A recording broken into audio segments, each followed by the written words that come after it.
about a year ago now, I installed my own HVAC system for the whole house, MrCool DIY system. Now that we've got a full set of summer and winter utility bills, we're going to look and see, does the heat pump pay off? Is it saving money? As with anything important, there has to be a spreadsheet involved.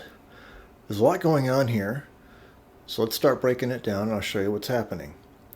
We start just by going back to May of 2023 and putting in what my electric and gas bills were each month. That's pretty straightforward, except here's the first complication. My electric bill gets read at the beginning of each month, but the gas bill in the middle of each month.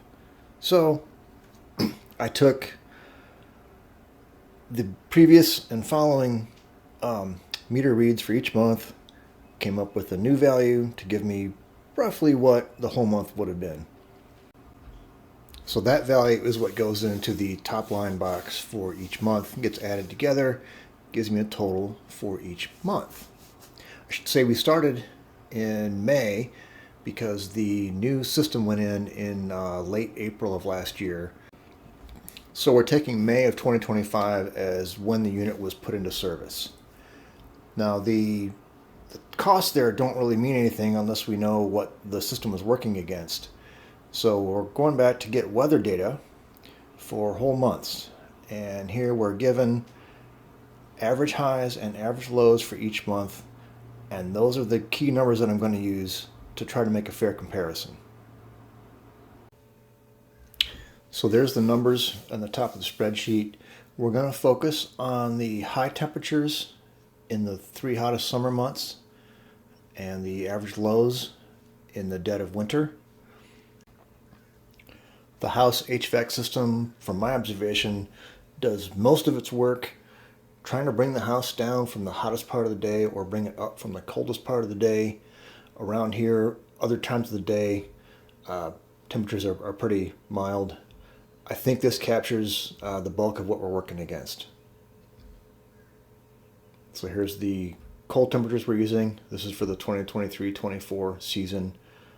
Similar numbers you can see on the following 2 years. A single temperature value by itself doesn't give us what we need.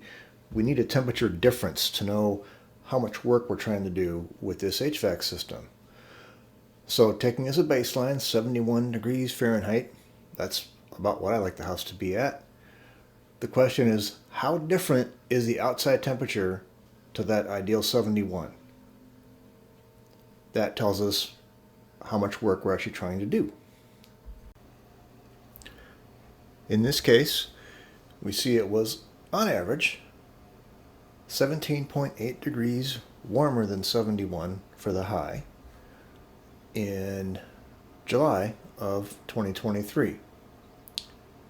And then it was 37.3 degrees Fahrenheit colder on the coldest days in January of 2024. Now before we talk about the dollars and cents, let's look a little more at just what we're trying to accomplish, because it's based on what I do to be comfortable.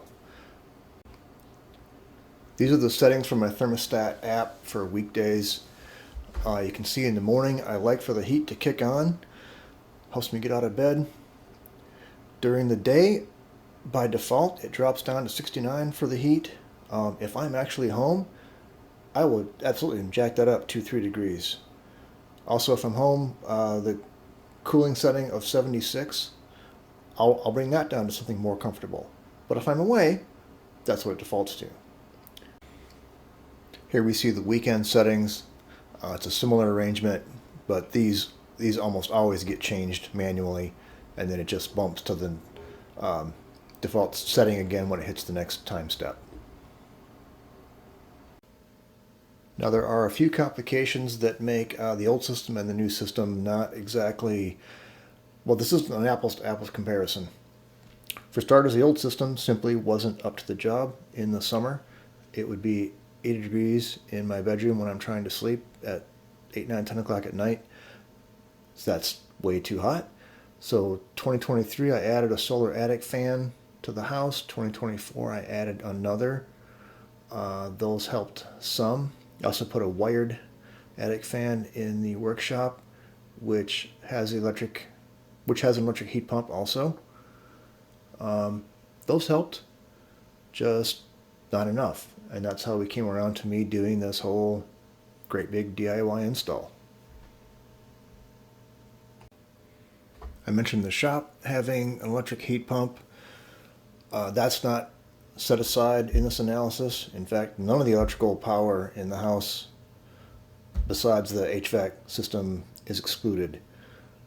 But based on what I see from the Sense device, my other usage is pretty constant. So I think this will be a pretty fair comparison. It consistently gives me an always on about 300 watts. That's mostly the computers I'm staring at right now. And about 1,000 watts total on and off, which makes for a pretty typical household.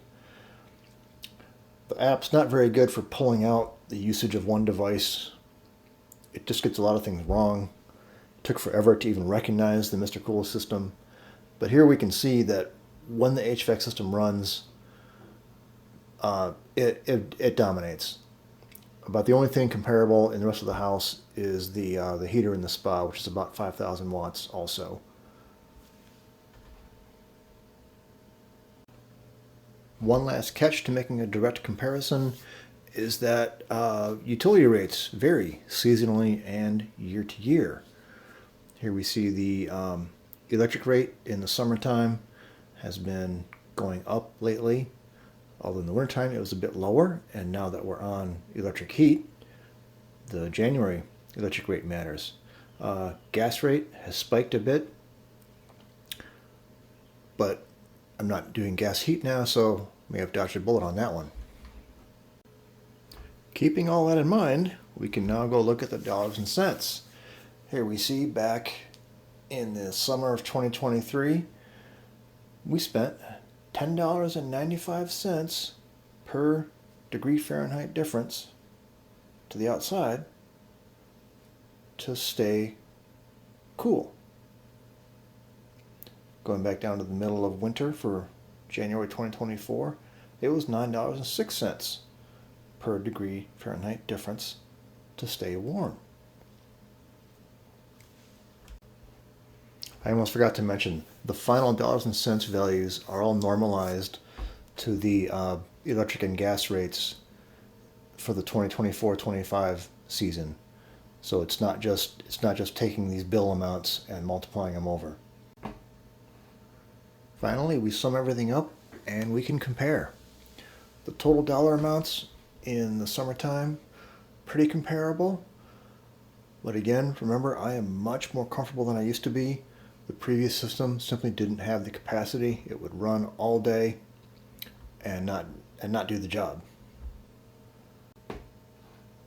It's a little surprising to me that the heat pump heating costs in the wintertime look to be consistently higher than with the gas heat.